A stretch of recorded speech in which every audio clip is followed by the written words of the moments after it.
Hello વિદ્યાર્થી મિત્રો, આપ સૌનું આપણી આ યુટ્યુબ ચેનલ પર હાર્દિક સ્વાગત છે.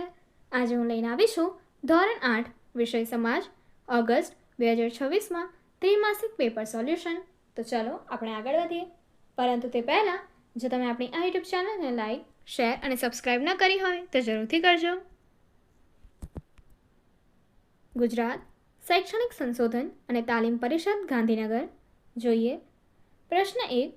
નીચે આપેલા વિકલ્પમાંથી સાચો વિકલ્પ પસંદ કરીને તમારે જવાબ આપવાનો છે. પહેલું, ભારતમાં આવનાર યુરોપિયન પ્રજાનો સાચો ક્રમ કયો હતો? જવાબ છે બી, પોર્ટુગીઝ, ડચ, ડેનિશ અને અંગ્રેજો. બીજું, રાહુલ દિવાળી વેકેશનમાં ફોર્ટ વિલિયમના પ્રવાસમાં ગયેલ છે, તો રાહુલે નીચેનામાંથી હાલના કયા રાજ્યની મુલાકાત લીધી હશે?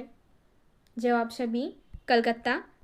ત્રીજું, ભારતમાં અંગ્રેજ સત્તાનો પાયો કયા યુદ્ધથી નખાયો? જવાબ છે બી, બક્સરના યુદ્ધથી. ચોથું, જો તમે મૈસૂર પેલેસની મુલાકાત લો છો તો તમે હાલ ભારતના કયા રાજ્યમાં છો? જવાબ છે એ, કર્ણાટક. પાંચમું, નીચેનામાંથી કયું સ્થળ પોર્ટુગીઝો સાથે સંકળાયેલ નથી? જવાબ છે ડી, મછલીપટ્ટનમ. પ્રશ્ન 2. નીચે આપેલ ખાલી જગ્યાઓ પૂરો. પ્રશ્ન 3. નીચે આપેલ જનજાતિના વસવાટના વિસ્તારો નકશામાં દર્શાવો.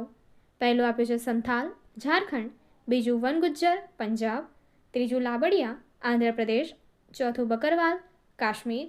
પાંચમું મુંડા, છોટા નાગપુર. પ્રશ્ન 4.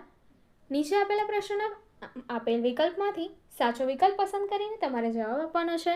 પહેલું, ઉલગુલાન ચળવળ સાથે નીચેનામાંથી કઈ બાબત સુસંગત છે? તો જવાબ છે ડી, વિકલ્પ એ અને સી. એટલે કે આ ચળવળનો પ્રભાવ દક્ષિણ બિહારમાં છોટા નાગપુર વિસ્તારમાં હતો અને સીમાં ઉગુલાન ચળવળનું નેતૃત્વ બિરસા મુંડાએ લીધું હતું. બીજું, બિરસા મુંડાએ જન આંદોલનમાં જનજાતિઓને કઈ કઈ હાકલ કરી હતી? જવાબ છે ડી, આપેલ તમામ. એટલે કે દારૂ પીવાનું છોડી દેવું, ઘર અને ગામની સફાઈ રાખવી, ડાકણ જાદુકળામાં વિશ્વાસ ન રાખવો. ત્રીજું, બિરસા મુંડાએ સફેદ ઝંડાવાળું બિરસા રાજ અને ચળવળ કોની સામે મજબૂત બનાવી હતી? જવાબ છે સી, એ અને બી બંને, એટલે કે દીકુ અને યુરોપિયનો. ચોથું, ઉલગુલાન ચળવળનો પ્રભાવ દક્ષિણ બિહારના કયા વિસ્તારમાં હતો? જવાબ આપ્યો છે તમને ડી, છોટા નાગપુર. પાંચમું, બિરસા રાજનો ધ્વજ કયા રંગનો હતો? જવાબ આપ્યો છે બી, સફેદ રંગ. પ્રશ્ન 5. સ્વાતંત્ર્ય સંગ્રામના નેતા અને તેમના પ્રદેશ સાથે જોડકા જોડવાના છે. પહેલું, રાણી લક્ષ્મીબાઈ, તો ઝાંસી, સી.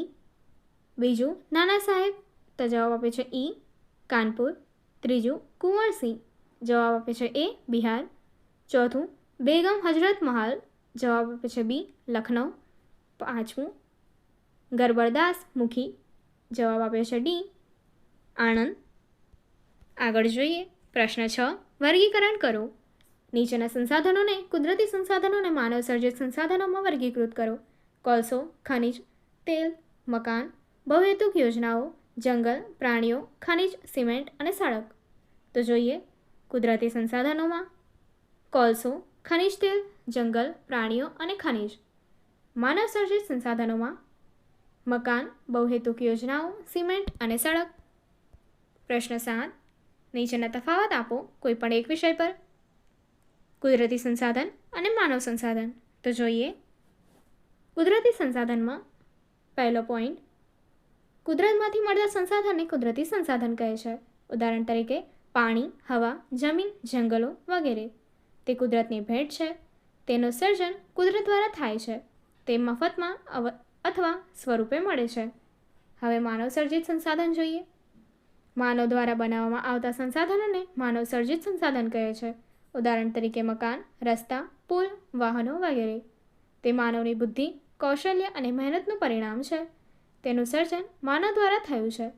તેને મેળવવા માટે પૈસા, સમય અને મહેનત ખર્ચ કરવી પડે છે. પ્રશ્ન 8. નીચેના પ્રશ્નોનું વિસ્તૃત વર્ણન કરો. તો જોઈએ પહેલો પ્રશ્ન, જો પુનઃ પ્રાપ્ય ઉર્જા સ્ત્રોતો ખૂટી જશે તો આપણું માનવ જીવન કેવું હશે? કયા નવા ઉર્જા સ્ત્રોતો દ્વારા માનવ જીવન સુખકારી બનાવી શકાય? જવાબ જોઈએ. જો પુનઃપ્રાપ્ય ઉર્જા સ્ત્રોત જેમ કે સૂર્ય અને પવન ખૂટી જાય તો માનવ જીવન અત્યંત મુશ્કેલ બનશે. વીજળી વગર કારખાના, વાહન વ્યવહાર અને સંચાર બંધ થઈ જશે. ખોરાક અને પાણીની તંગી સર્જાશે. જીવન ફરીથી જૂના અને પછાત યુગમાં જતું રહેશે. નવીન ઉર્જા સ્ત્રોતો ભવિષ્યમાં માનવ જીવન સુખી રાખવા માટે વૈજ્ઞાનિકો નવા ઉર્જા સ્ત્રોતો શોધી રહ્યા છે. ન્યુક્લિયર ફ્યુઝન, સૂર્ય જેવી શક્તિ પેદા કરવી.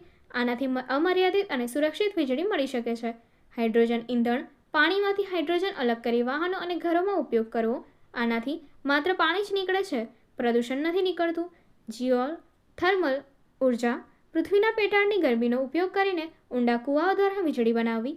જૈવ ઇંધણ અને શેવાળ, ખાસ પ્રકારની વનસ્પતિ અને શેવાળમાંથી ડીઝલ કે પેટ્રોલ જેવું પ્રવાહી ઇંધણ બનાવવું.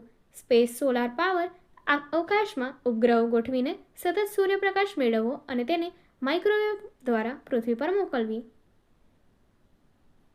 બીજો પ્રશ્ન, સંસાધનો ખૂટી જાય તે પહેલાં આપણે કેવા પગલાં લેવા જોઈએ? કુદરતી સંસાધનોના સ્ત્રોતોની આકૃતિ દોરો. કુદરતી સંસાધનો ખૂટી જાય તે પહેલાં આપણે તેનો કરકસરપૂર્વક ઉપયોગ કરવો જોઈએ. પુનઃચક્રીયકરણ અપનાવવું જોઈએ અને સૌર કે પવન જેવા પુનઃપ્રાપ્ય ઉર્જા સ્ત્રોતોનો વધુ ઉપયોગ કરવો જોઈએ. સંસાધનોને જતન કરવાથી ભવિષ્યની પેઢી માટે તે સુરક્ષિત રહે છે. સંસાધનો બચાવવાના પગલાં: કરકસરપૂર્વક વપરાશ, જરૂર વગર વીજળી, પાણી કે બળતણનો બગાડ ન કરવો. પુનઃ ઉપયોગ, વસ્તુઓ ફેંકી દેવાને બદલે તેનો ફરીથી ઉપયોગ કરવો. પુનઃચક્રીયકરણ, પ્લાસ્ટિક અને કાગળ જેવી વસ્તુઓને ફરીથી તૈયાર કરવા મોકલવી. વૈકલ્પિક સ્ત્રોત, કોલસા કે પેટ્રોલને બદલે સોલાર પાવર અને વીજળી વાહનો વાપરવા. વૃક્ષારોપણ, વધુ વૃક્ષો વાવીને જમીન અને પર્યાવરણનું રક્ષણ કરવું. કુદરતી સંસાધનોના પ્રકાર.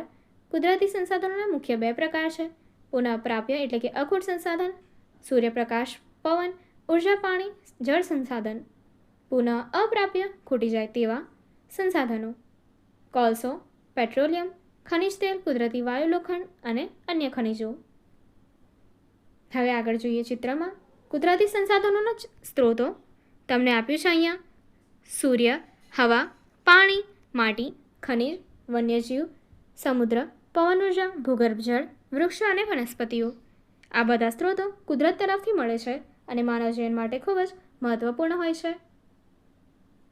પ્રશ્ન 9, ટૂંક નોંધ લખો. કુદરતી વનસ્પતિ અને વન્યજીવ.